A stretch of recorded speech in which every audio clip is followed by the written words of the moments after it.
Veces o normalizamos de más ciertos síntomas que estamos presentando, como justificándolos, ¿no? Como decir, ay, bueno, como estamos en una época de cambio, es normal que todos estemos más estresados, a lo mejor más agresivos o más a la defensiva o este tipo de cosas, ¿no? Y por otro lado, a veces los minimizamos por decir, bueno, estamos en una situación de cambio, entonces no pasa nada si nos sentimos un poco así o si entonces exageramos en ciertas cosas. Entonces yo creo que es muy importante primero como invitarnos a esta reflexión de qué tan conscientes estamos del cambio que estamos viviendo de manera personal, ¿no? Porque cada familia lo está viviendo de forma distinta y yo creo que es muy importante poder pues definir para nosotros qué tipo de cambio estamos viviendo, además del colectivo, ¿no? Hay un cambio colectivo muy claro al que todos nos estamos enfrentando, pero también hay situaciones muy particulares en cada familia y en cada persona.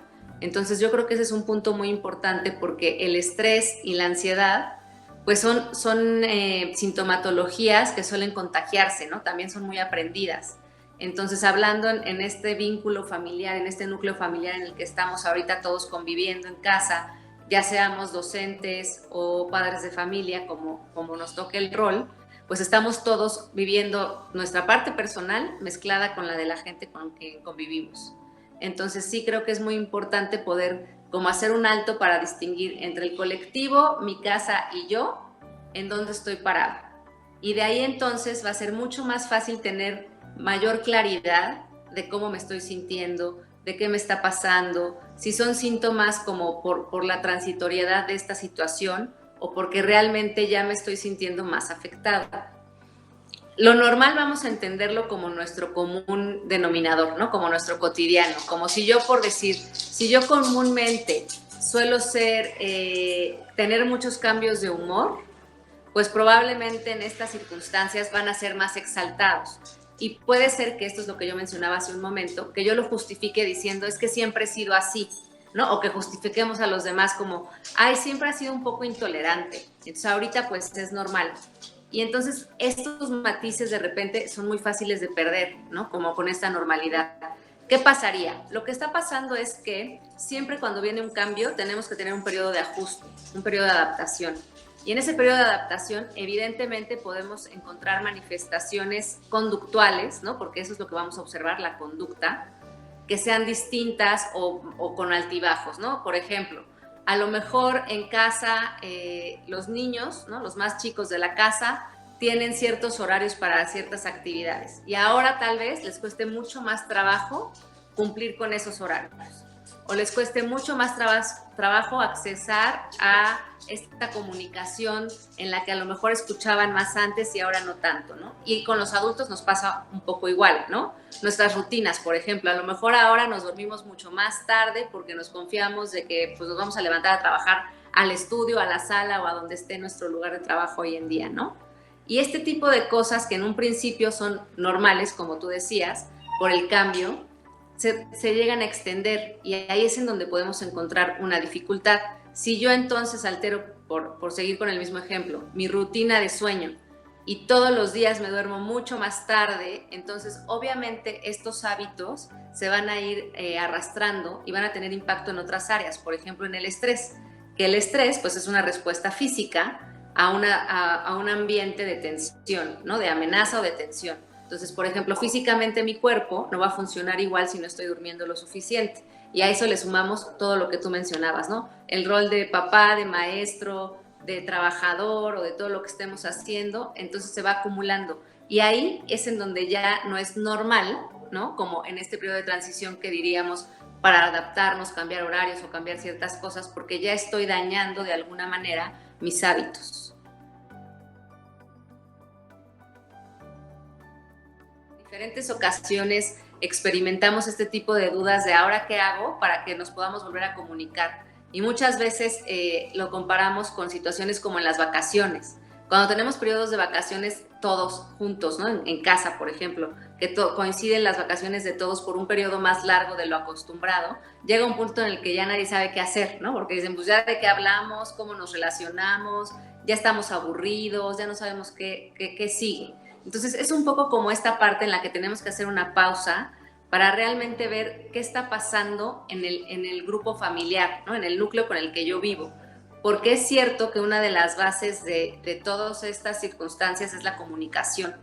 Entonces, si yo ya no me estoy logrando comunicar de manera asertiva, lo primero que tengo que hacer es retomar esa comunicación o construir nuevos canales de comunicación, que ahora es lo que más nos convendría. Tenemos que empezar a construir a partir de esta situación unos lazos distintos y que desde donde yo lo veo me parece que es un punto muy positivo de esto que nos está pasando ahora, porque tenemos la oportunidad de hacer un alto para decir, a ver, ¿qué no me está funcionando ahora que estoy 24/7 en casa? ¿No? ¿Qué no me está funcionando? A lo mejor esta parte de la comunicación yo la estoy enfocando solo a cuando pido cosas o doy instrucciones o estoy esperando que la otra persona responda bajo ciertos lineamientos.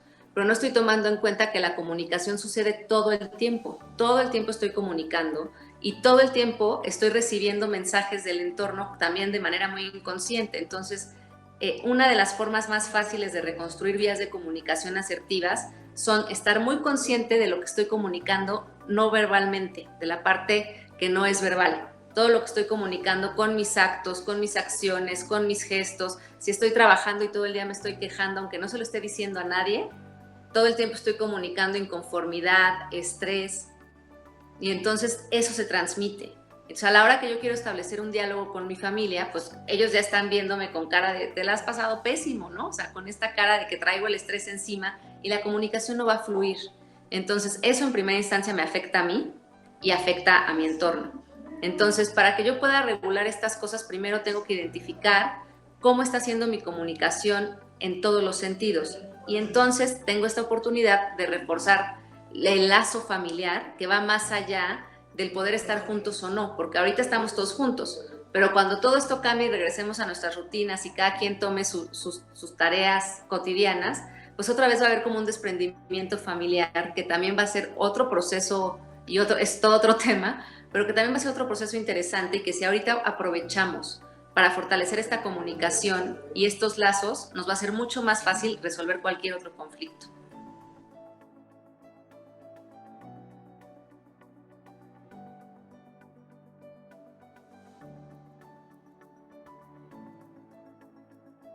También una de las cosas importantes es saber que todos somos modelos de todos, ¿no? También los hijos también son un modelo para los papás, ¿no? Todos somos un modelo para los que están a nuestro alrededor. Y entonces, a veces parece que hacer estas pausas de identificación fuera como muy fácil, ¿no? Como decir, a ver, ya, me voy a sentar a analizar qué está pasando en mi casa y voy a encontrar la receta y el punto clave. A veces no es tan sencillo, pero tampoco es tan difícil como nos lo imaginamos. La realidad es que tenemos que poder ver como en la personalidad de cada uno de nosotros, poder decir, bueno, a ver, si yo disfrutaba antes de ciertas cosas y ahora ya no, ese es un foco rojo. Si yo podía sentarme con mis hijos a ver una película y ahora no aguantamos ver ni la mitad, ese es un foco rojo. No, cosas muy sencillas que nos van a dar este tipo de pautas. Entonces, ¿qué puedo hacer yo?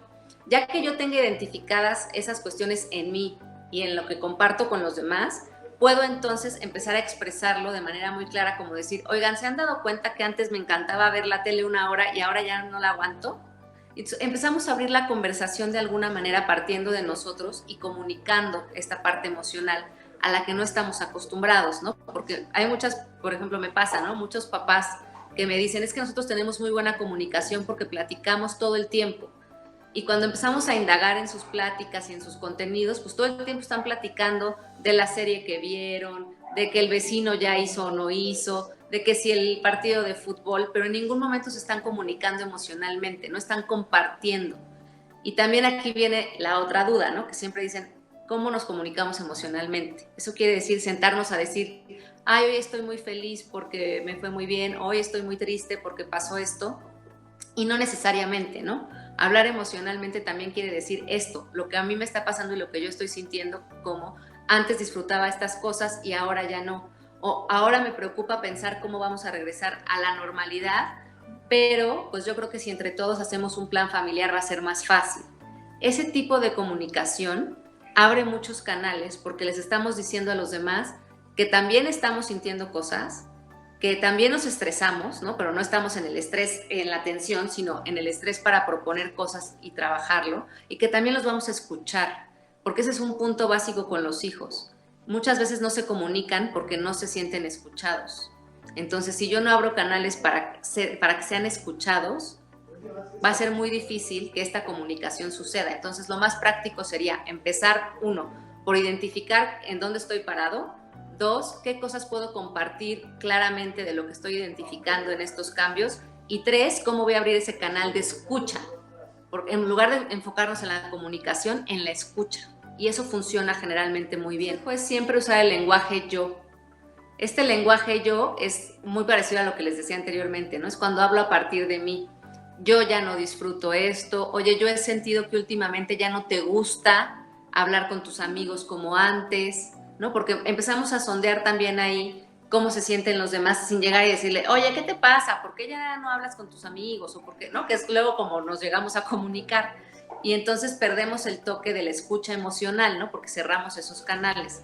Entonces, el primer punto sería ese, el lenguaje yo, en el que a partir de yo observo, yo te he sentido, yo me siento, oye, a mí me gusta cuando te veo tan contento porque hablaste con tus amigos, ¿no? Como este tipo de lenguaje ayuda mucho. Y la verdad es que es cuestión de práctica, ¿no? Todas estas cuestiones son como un entrenamiento mental y si nos entrenamos y lo hacemos, lo logramos, ¿no?